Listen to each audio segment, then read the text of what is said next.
नमस्कार, मी मनोज जोंजाळ, मुक्काम पोस्ट काटोल, जिल्हा नागपूर येथील एक संत्रा बागायतदार आहे. विशेष म्हणजे मी मागच्या 16 वर्षापासून सुभाष पाळेकर नैसर्गिक शेती करत आहे. आणि या सुभाष पाळेकर नैसर्गिक शेतीमध्ये हा बगीचा 7 ते 8 वर्षाचा आहे. आणि हा नैसर्गिक शेती असून इथे कसा माल आहे हे आता मी तुम्हाला सांगतो. या नैसर्गिक शेतीमध्ये पाळेकर सरांच्या माध्यमातून मी आच्छादन केलेलं आहे. गवताचं पूर्ण आच्छादन आहे. त्याच्यानंतर जीवामृत पण टाकणं चालू राहते. महिन्यातून एक वेळा एका झाडाला 10 लिटर जीवामृत मी टाकतो. त्याचप्रमाणे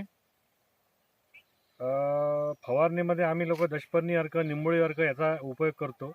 आणि आज जे तुम्हाला हे चित्र दिसत आहे हे पूर्णपणे सुभाष पाळेकर नैसर्गिक शेतीचं आहे. आणि आता मी दाखवतो की इथे कुठेही बेगण्या नाही आहे. विशेष म्हणजे संत्र्यामध्ये बेगण्या राहतात. आता या जर बगीचाचा जर विचार केला तर जवळपास आता जर तुम्ही हे झाड बघितलं, आता हे झाड बघा, इथे पूर्ण फांद्या अशा वाकून गेल्या, पूर्ण फांद्या वाकल्या ह्या, पण याला कुठेही बेगण्या नाही आहे. आणि या संत्र्याचा कलर बघा किती जोरदार आहे. आता इकडे जे तुम्ही पाहत आहे पूर्ण फांद्या अशा वाकत आहे पण कुठे तुटली नाही. आता ही लहानशी फांदी वाकली आहे, छोटीशीच फांदी आहे, वाकून गेली पण तुटत नाही. तर हे सर्व सुभाष पाळेकर नैसर्गिक शेतीचं यश आहे. आता याच्यामध्ये तुम्हाला हे जे झाड आहे एक फांदी दाखवतो तुम्हाला.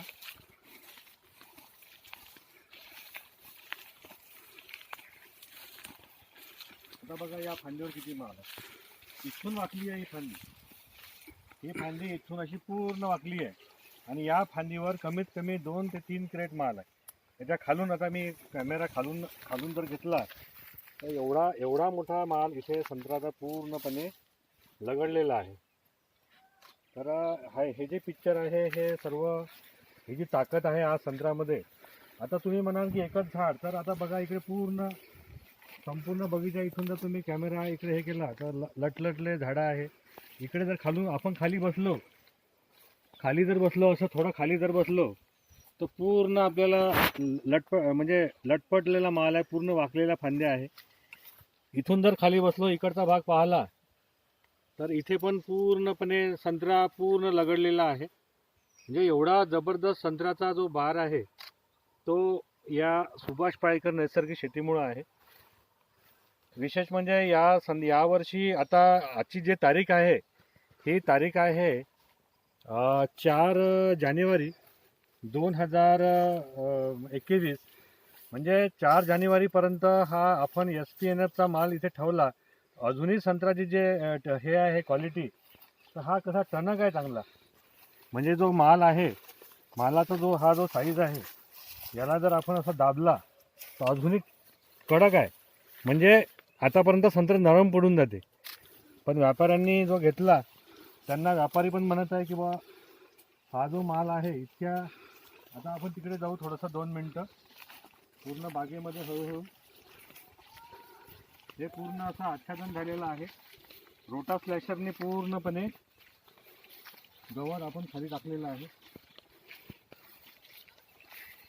आता हा कलर बघा किती सुंदर कलर आहे. या झाडावर माल बघा किती गुच्छेदार माल आहे इथे. हा इथे बंपर माल आहे. म्हणजे पूर्ण असा गुच्छ माल आहे पूर्ण. त्याच्यामुळं याच्यामध्ये एक खूप मोठा यश म्हणता येईल. आता आपण या भागाकडे जरी गेलो, इकडे लटपटलेला माल आहे पूर्ण. हे बघा, हे झाड बघा,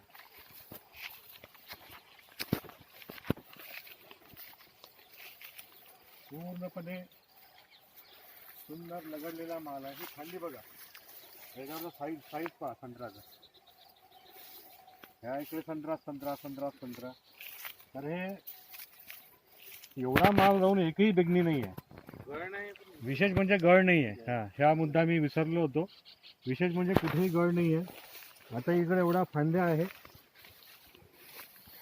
संत्र्याचा जो कलर आहे एकदम नारंगी कलर आहे. आता सुंदर कलर आहे. आता हा जो साईज आहे हा एक बंपर साईज आहे. क्लोजअप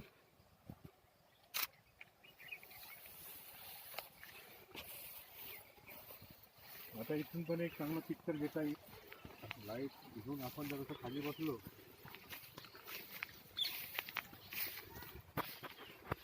पूर्णपणे लाली लाल झालेला संत्रा आहे चारी साईडनी.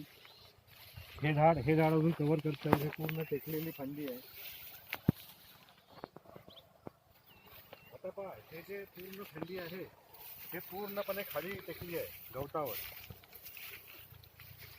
एवढी पूर्ण फांदी म्हणजे जमिनीला टेकली. जमिनीचं फांदी चुंबन घेत आहे पण फांदी तुटत नाही. आता आपण फांदी पाहू वाटल्यास. आता आपण संत्रा इथून कव्हर केला. कव्हर केल्यानंतर हे फांदी बघा कुठंच ब्रेक नाही आहे फांदीला. तर ही सर्व ताकद या सुभाष पाळेकर नैसर्गिक शेतीमुळं झालेली आहे. मला एवढंच म्हणायचं आहे की यावर्षी थोडा रेट जरी कमी होता पण आम्हाला जो खर्च कमी असल्यामुळं एवढा मोठं नुकसान नाही झालं. पण तरीही कमी खर्चामध्ये आज एवढं जे बंपर उत्पादन दिसत आहे. इकडे जे लटपटलेलं पूर्ण जे माल दिसत आहे हे सर्व सुभाष पाळेकर नैसर्गिक शेतीमुळे आहे. आणि ही शेती सर्वसामान्य शेतकऱ्यांनी करावी. कमीत कमी खर्चामध्ये शेती करावी अशी मी सर्व शेतकरी बांधवांना विनंती करतो. आणि सुभाष पाळेकर नैसर्गिक शेतीची आम्ही जे काही काम करतो त्याच्यामध्ये जर सर्व शेतकऱ्यांना काही अडचणी राहिल्या तर आम्ही संत्र्यामध्ये त्यांना मदत करत जाऊ. एवढं बोलून मी माझे 2 शब्द संपवतो. धन्यवाद.